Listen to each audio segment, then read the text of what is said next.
Kakaibang racket pero hindi trabaho kung hindi racket sport ang ating susubukan. May halo itong tennis, badminton at ping-pong at nauuso dahil hindi kailangan ng malaking space para malaro. Tara, let's change the game and try pickleball. Pickleball.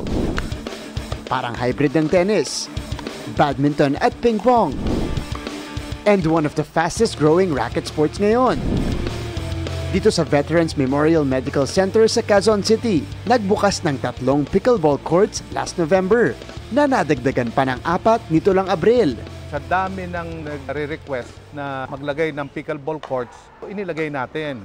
Pero hindi ko akalain na ganito pala kadami ang mga pickleball enthusiasts. Sobrang saya po kasi compared to lawn tennis, it's much easier. Ang 55-year-old na si Noel, 6 na buwan nang naglalaro ng pickleball. It's a good exercise. Lumitan tiyan ko. Tara, let's give that a go. Sisimula tayo sa raketa. Dito sa pickleball, ang ginagamit natin solid paddle. Ayan, mas magaan siya. Bola dito sa pickleball, ito po, it's made of plastic and it has holes. Mas maliit din ang court for pickleball kumpara sa tennis at mas bababa ang net.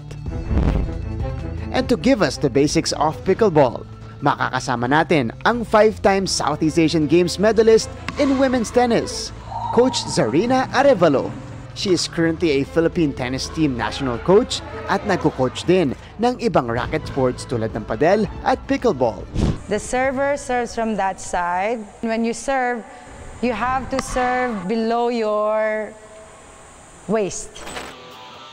May kitchen o non-volley zone sa court. Think, bawal mong ismash ang bola pag nasa area. You're not supposed to come forward here and go like that. Pinakita rin ni Coach ang correct form sa pagtira. You have to do ready position like this. It's just your racket here, you turn your body, racket here, and then go forward. Siyempre, may one-on-one din kami ni Coach.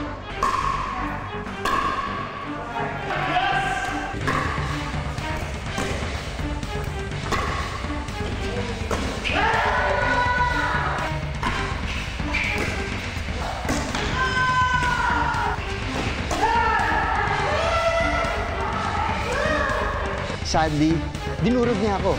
11-1. Pero masaya pa rin pag humahaba na yung mga rally natin, gumaganda na yung mga palitan natin, yun yung nakaka-enjoy. It's easy to understand kahit sino pwede maglaro nito. Beginner man or matanda, medyo may edad man. Mga kapuso, go ahead and give pickleball a try. It's a good way to get your heart pumping, break a sweat, and of course, spend some time with your family and friends. Para sa GMA Integrated News, ako si Martin Javier, changing the game!